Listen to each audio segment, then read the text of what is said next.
sunset glow. Bustling streets and busy traffic, walking hand in hand on our way home. The roads were drawn like something certain, every turn laid out so clear. Felt like love, looked like forever, but I fear we had a paper town. Look good till the ink ran out. I guess we ended too soon. We painted bright blue skies. You were never truly mine. Our map's been torn into this paper town.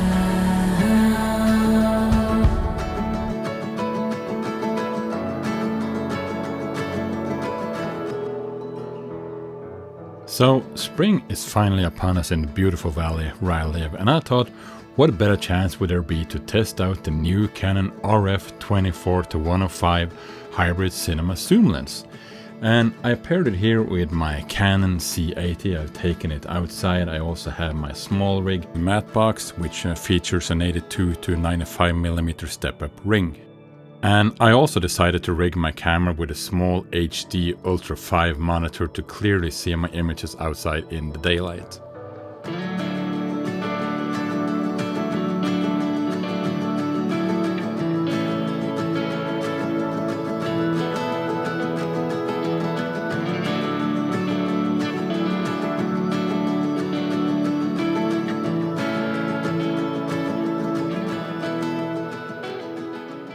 Now, if you're not familiar with Canon's latest offering, this lens is truly one of its kind.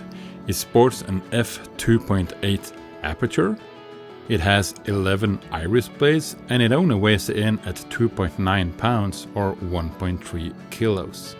And believe it or not, this is also a full frame lens. This makes it ideal for cameras such as the Canon C400, the Canon C80 in this instance, and also the Canon R5C. But you can also use it with their stills cameras such as the R6 and the R5 and so on. One of its greatest features is that it has a manual aperture ring. Now this makes it ideal for us as filmmakers and videographers. Furthermore, the barrel for zooming is also really nice, and I think it has just the right amount of resistance when we're using the zoom barrel, and we're going from 105 to 24 as we can see here. Now it does make a little bit of a sound when I'm using it, and I'm not really sure why. The lens also sports a switch which makes it easy to go from autofocus to manual focus. And I think that the focus barrel has just the right amount of resistance. It's not overly stiff and it's also not overly loose. Another great feature of the Canon C80 or the Canon Cinema series in general is that it has a very nice box for making focus. As we can see here, we have two pyramids aligning and going green when it's in focus, so that makes it really nice to use the manual focus feature. But I could sit around all day talking about specs and how great the lens is. What really matters is how the lens actually performs and its image quality. So let's see if we can make a little short with this combination and see how this combo actually performs.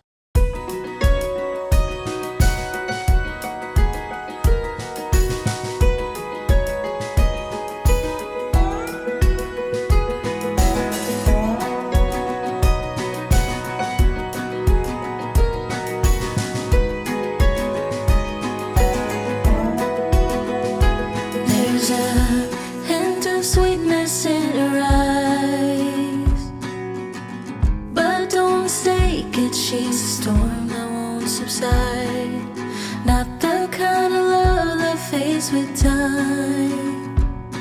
She lingers on your lips, running circles in your mind. You might think you found the alchemy to soften all her edges. You might think you got the melody that plays with all her legends. So pour yourself another round. She's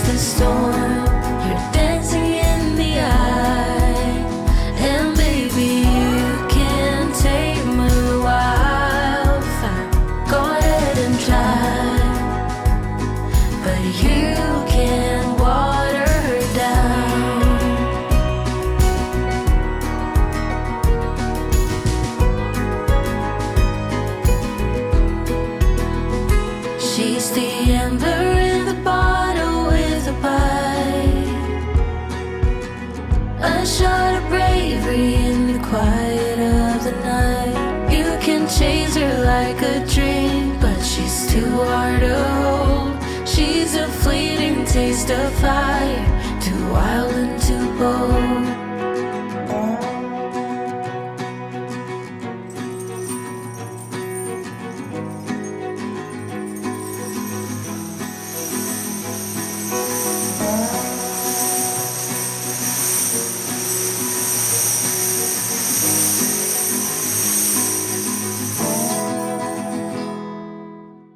I think the optical quality of this lens is absolutely fantastic.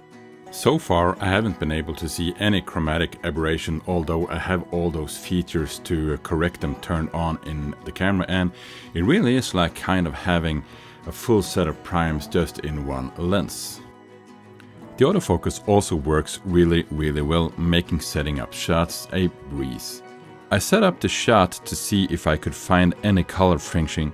Now this would have definitely shown up on this chain here, but I haven't been able to see anything at all. It also isn't overly sharp, it just has this very pleasant feel and look to it. By using something called USM motors, this lens achieves fast and nearly silent autofocusing. Personally, I haven't been able to hear the motors running at all. The lens also has an inbuilt optical image stabilization. It offers 5.5 stops of correction or 8 stops with coordinated image stabilization when it's paired with a compatible camera. For this shot I have the lens set to number 1 and autofocus enabled. I'm still experimenting though to see what settings works best when I'm doing handheld shots like this. Obviously it cannot compete with a dedicated gimbal or Steadicam, but I still think it's doing a fantastic job. To further take advantage of the lens, you can even purchase a separate power zoom adapter. Personally, I think this is a great option for high quality ENG shooting, and I'm really thinking about picking one up. I'm glad I added this to my arsenal, and at $3,300 I personally don't think you can go wrong.